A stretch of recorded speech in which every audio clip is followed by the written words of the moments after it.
नमस्कार दोस्तों, स्वागत है आपका देवभूमि एडवेंचर एंड ट्रैकर में। आज मैं मनीष नेगी आपको लेके चलता हूँ अनसुया देवी टेम्पल और अत्रि मुनि आश्रम की तरफ।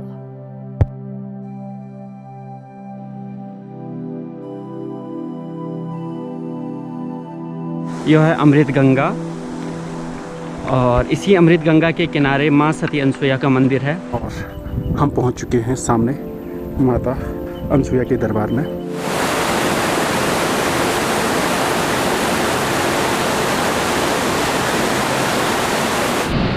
यह एकमात्र ऐसा झरना है जिसकी परिक्रमा की जाती है।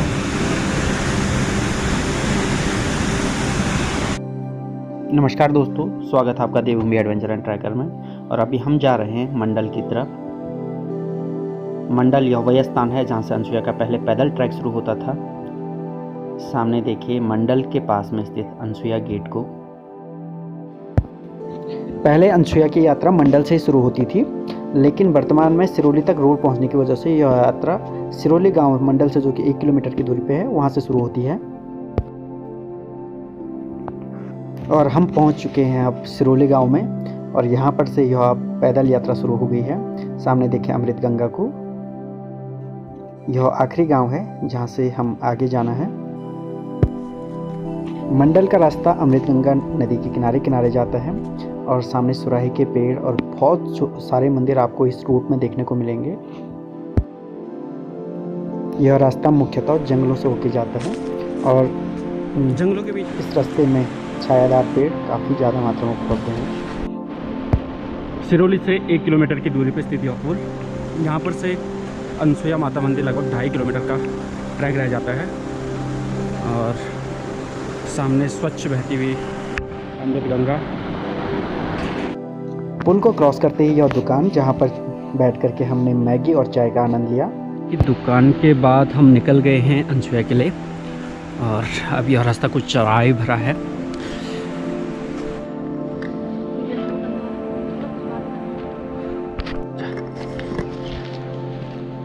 सती माता अनसुया 2 किलोमीटर की दूरी पर रह गया है। यहाँ पर से काफ़ी चढ़ाई चढ़ चुके हैं, लगभग नीचे से आधा किलोमीटर ऊपर आ चुके हैं हम नदी से। और यहाँ पर से ये जो सीढ़ीदार और घने जंगलों का रास्ता, काफ़ी खूबसूरत दृश्य। अनसुया की तरफ जाते हुए इस रास्ते में आपको गांव वाले मिलेंगे जो कि मंडल के रहने वाले हैं। साथ ही साथ यहाँ पर पांडव देवता का यह मंदिर जहाँ पर 5 पांडव की मूर्तियाँ हैं। कुछ बर्फीला मौसम, सामने हिमालय की चोटियाँ, रुद्रनाथ की पहाड़ियाँ।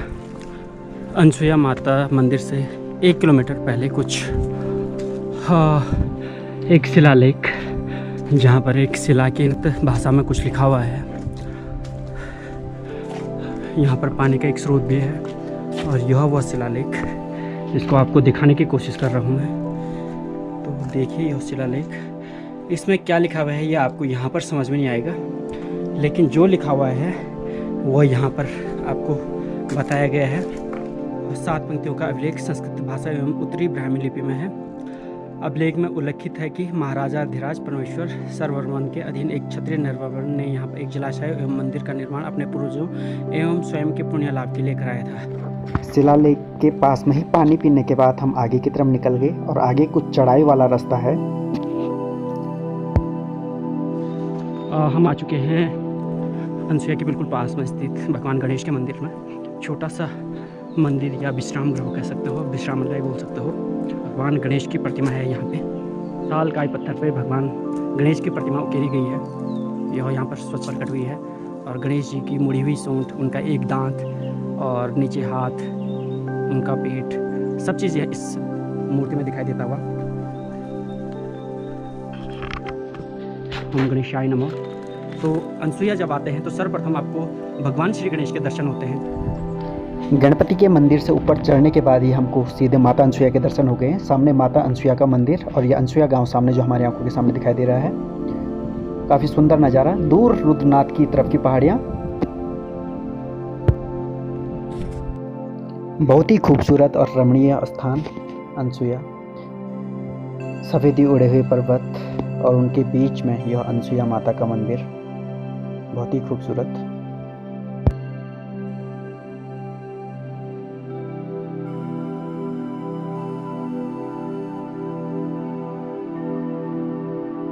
जय माँ अनसुया और अनसुया के मंदिर का मुख्य प्रवेश द्वार जहाँ पर हम पहुँच चुके हैं।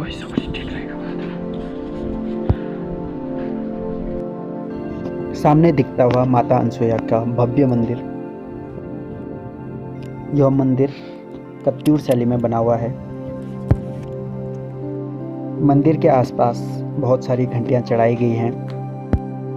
ऊंचे ऊंचे पहाड़ों और हरे भरे जंगलों से घिरा हुआ है यह शांत प्रांगण।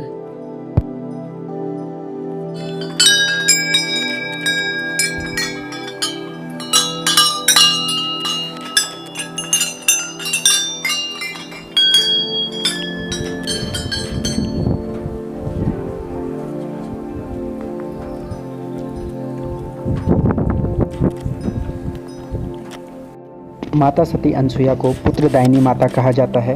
कहा जाता है कि इन्होंने ब्रह्मा, विष्णु और महेश को अपने पालने में लिया था। यह मंदिर एक विशालकाय वृक्ष के नीचे है।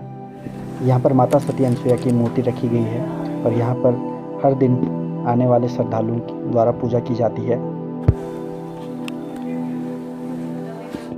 मंदिर के पीछे स्थित पेड़ के बारे में एक किंवदंती है कि इस पेड़ पर मंदिर का एक बहुत बड़ा पत्थर अटका हुआ है। पहले यह मंदिर बहुत ऊंचा हुआ करता था, लेकिन 1803 के आई विनाशकारी भूकंप में वह विशालकाय मंदिर टूट गया था और जिससे उसका एक विशालकाय पत्थर इस पेड़ पर अटक गया था। मैंने कुछ देर उस पेड़ को देखने की कोशिश की, लेकिन पत्थर दिखा नहीं। इसके बाद हम निकल गए हैं अत्रि मुनि आश्रम की तरफ को। अनसुया मंदिर के पृष्ठभाग में ही दत्तात्रेय भगवान जी का मंदिर है।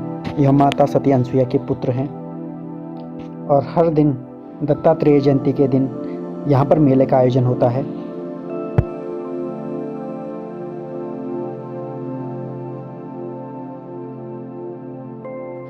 दत्तात्रेय भगवान के दर्शन के उपरांत हम निकल गए हैं अब अत्रि मुनि आश्रम की तरफ।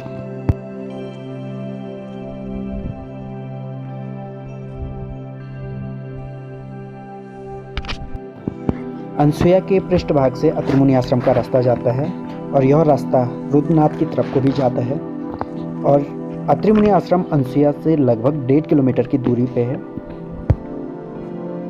अत्रि मुनि आश्रम की तरफ जाता हुआ यह रास्ता भी जंगलों के बीच होकर जाता है और सामने यह देखिए इस क्षेत्र के क्षेत्रपाल जी का मंदिर, जिसे यहाँ लोकल भाषा में भूमियाल जी कहा जाता है। भूमियाल देवता का मंदिर है और यह इस भूमि के मालिक हैं। यह स्थान अनसुया से लगभग 100 मीटर की दूरी पर स्थित है।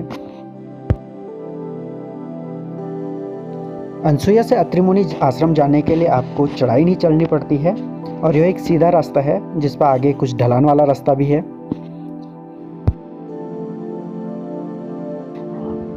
बसंत की बयार चारों तरफ बह रही है। लाल बुरांस से लदा हुआ यह पेड़, काफ़ी खूबसूरत दृश्य।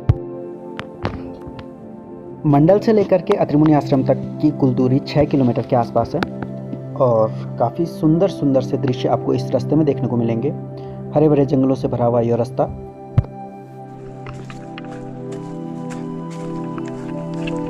आप लोग बड़ी जल्दी आगे, जल्दी आए तुम। श्री रुद्रनाथ 12 किलोमीटर और अत्रि मुनि आश्रम 50 मीटर। और यह वह जगह है जहाँ पर से 2 डाइवर्जन निकलते हैं। देखिए ये ऊपर की तरफ जाने वाला रास्ता आपका सीधे जाता है रुद्रनाथ की तरफ और 12 किलोमीटर की दूरी लिखी गई है, यद्यपि यह चढ़ाई वाला रास्ता है और काफ़ी ज़्यादा मुझे लगता है। और नीचे वाला ये रास्ता जाता है सीधे अत्रि मुनि आश्रम की तरफ को और हम चलेंगे अत्रि मुनि आश्रम की तरफ को। अत्रि मुनि आश्रम की तरफ जाते हुए आपको इस रास्ते में काफ़ी सीढ़ियाँ देखने को मिल रही होंगी और ये सीढ़ियाँ नीचे की तरफ को जाती हैं, जो कि नीचे अमृत गंगा तक बिल्कुल ढलान वाली सीढ़ियाँ हैं।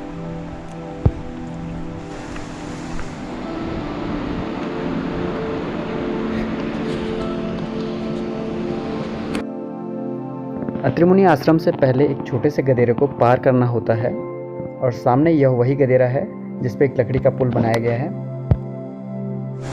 और यहाँ पर से लोग ज़्यादातर जूते उतार के ही पली पार जाते हैं। सामने से कुछ लोग आते हुए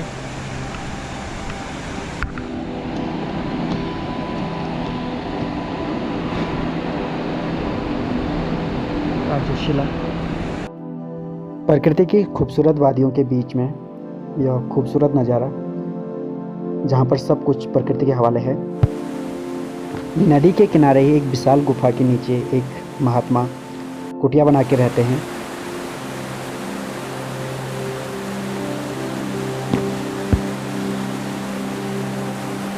प्रकृति की खूबसूरती के बीच में यह आध्यात्मिक प्राणांग है।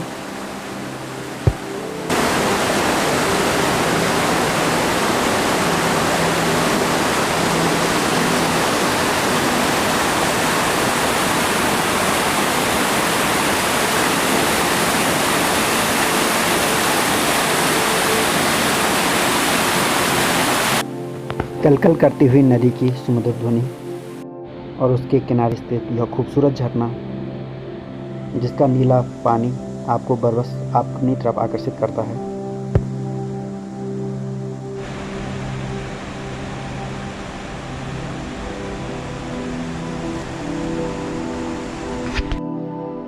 इस खूबसूरत नज़ारे के बाद आगे चल कर के इससे भी खूबसूरत एक नज़ारा आपको दिखने वाला है, और यह नज़ारा है अमृत गंगा के धारे का।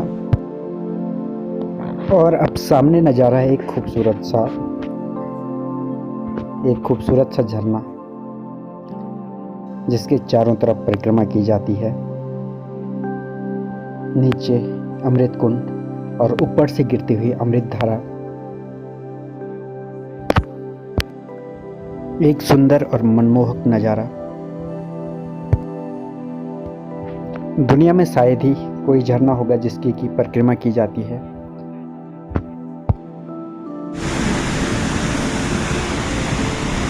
इसका परिक्रमा पाथ आपको ये ऊपर से आपको दिखाई दे रहा होगा। इस तरीके से इस तरह से जाता है यह। इधर से यह पूरा परिक्रमा पथ है। यह जितना सफ़ेद आपको दिखाई दे रहा हो, ये परिक्रमा पथ है। और नीचे से इस तरफ से यहाँ से ऊपर आकर के यहीं पर आके यह परिक्रमा पथ समाप्त होता है। कुछ देर इस झरने को निहारने के बाद मैं इसकी परिक्रमा के लिए निकल गया हूँ। इसकी परिक्रमा करने के लिए पहले आपको ऊपर चढ़ना पड़ता है। आगे यह रास्ता मोटी मोटी सांगलों द्वारा यहाँ पर से चट्टान को चढ़ करके ऊपर जाना पड़ता है, और यह बिल्कुल खड़ी चट्टान है। इस पर चढ़ना काफ़ी कठिन होता है, इसलिए सांगल लटकाई गई है। इसका सहारा लेकर लोग ऊपर चढ़ते हैं। इस चट्टान के नीचे गहरी खाई है, जहाँ पर कि गिरने का भय रहता है, लेकिन इसके बावजूद लोग इस चट्टान पर चढ़ते हैं। यह परिक्रमा पथ किसी रोमांच से कम नहीं है।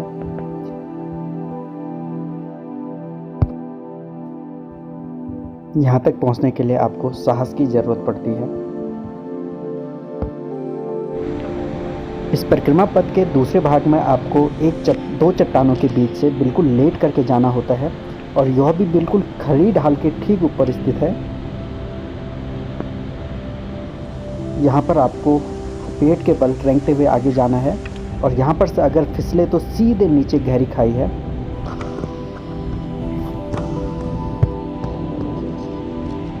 पूरे भारत में शायद ही कोई ऐसा परिक्रमा पथ होगा जो कि इतना खतरनाक और इतना एडवेंचरस होगा। ये बनाऊंगा। हाँ, आओ आओ आओ आओ, बस बैठ आराम से गाड़ी।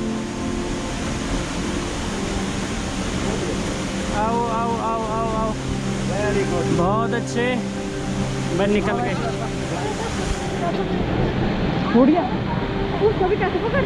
इस परिक्रमा पथ के तीसरे भाग में आपको अत्रि मुनि जी की कुटिया दिखाई देगी। अत्रि मुनि आश्रम, इसी के नाम से इस झरने को अत्रि मुनि आश्रम का झरना कहा जाता है।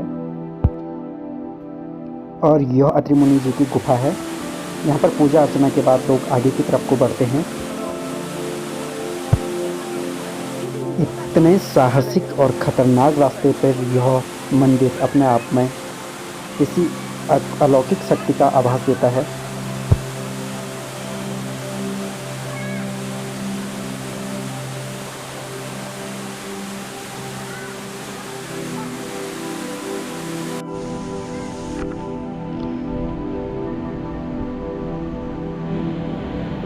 इस यात्रा के अगले पड़ाव में आपको झरने के पीछे की तरफ को जाना होता है। यह रास्ता काफ़ी संकरा है और नीचे गहरी खाई है। इसके बावजूद बिना डर के, बिना किसी संकोच के यहाँ पर काफ़ी सारे श्रद्धालु हर साल यह यात्रा पूरी करते हैं।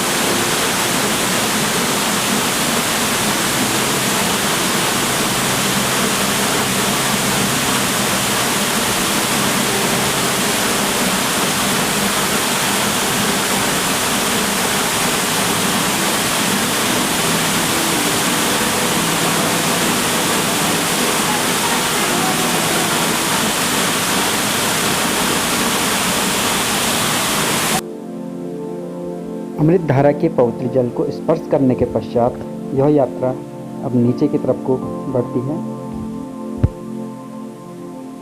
यहाँ से आगे आपको नीचे नदी के किनारे उतरना होता है।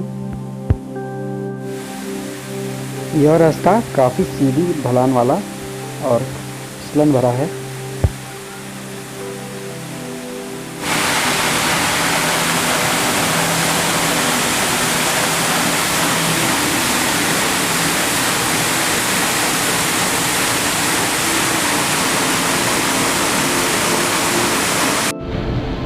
झरने के पीछे से सुंदर नज़ारा। यह वो परिक्रमा पथ जिसे अभी हमने क्रॉस किया है और नीचे अमृत कुंड जिसमें झरना गिर रहा है। सामने देखिए यह पथ हम कंप्लीट कर चुके हैं और अब हम झरने के पीछे हैं और आगे अब इस तरफ को चलने वाले हैं। अमृत धारा का पृष्ठभाग से दृश्य।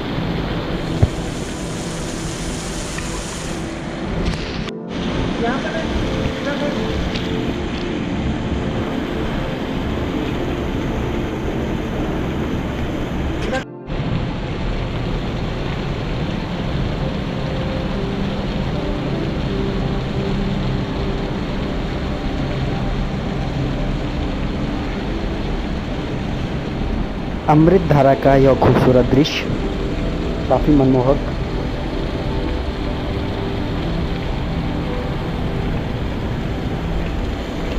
अमृत धारा के पृष्ठभाग में स्थित यह खूबसूरत सा झरना जिसका जल लोग पवित्र मानते हैं और इस जल को भर करके घर ले जाते हैं।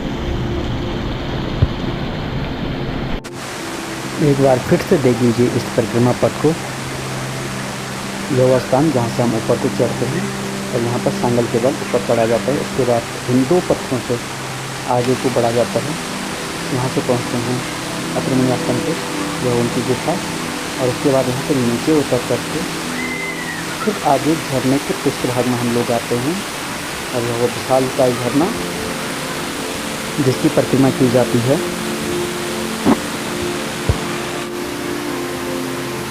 और यहाँ से नीचे उतर करके यहाँ से ऊपर चढ़ा जाता है और यह प्रतिमा यहाँ पर समाप्त मानी जाती है।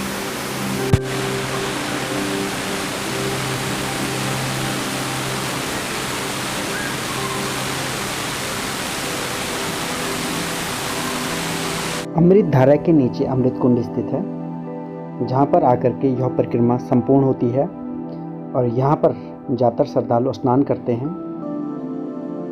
दत्तात्रेय जयंती के दिन माता अनसुईया की डोली यहीं पे स्नान करती है।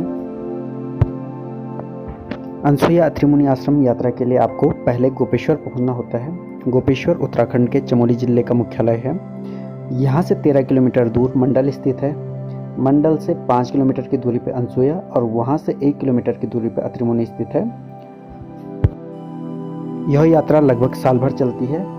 बरसात के मौसम में नदी में जलस्तर ज़्यादा होने की वजह से यहाँ पर यात्रा नहीं हो पाती है। यद्यपि यह यात्रा अत्रिमुनि आश्रम में जोखिमपूर्ण है, फिर भी यह यात्रा सभी लोग पूरी करते हैं। दत्तात्रेय जयंती जो कि लगभग 12-13 दिसंबर के आसपास होती है, उस दिन यहाँ विशालकाय मेले का आयोजन होता है जिसमें इस झरने की परिक्रमा करने वालों की लाइन लगी रहती है और वह नज़ारा देखने वाला होता है। अगर आप भी यह यात्रा करना चाहते हो तो आप हमें संपर्क कर सकते हो और हमारे साथ यह यात्रा पूरी कर सकते हो। मैं मनीष नेगी आपको इस यात्रा में यहीं पर आपसे विदा लेता हूँ। जल्दी मिलूँगा किसी अन्य यात्रा की वीडियो के साथ। तब तक के लिए धन्यवाद। दोस्तों यह वीडियो कैसी लगी कमेंट के माध्यम से ज़रूर बताएं। साथ ही साथ मेरे चैनल को लाइक शेयर और सब्सक्राइब ज़रूर करें।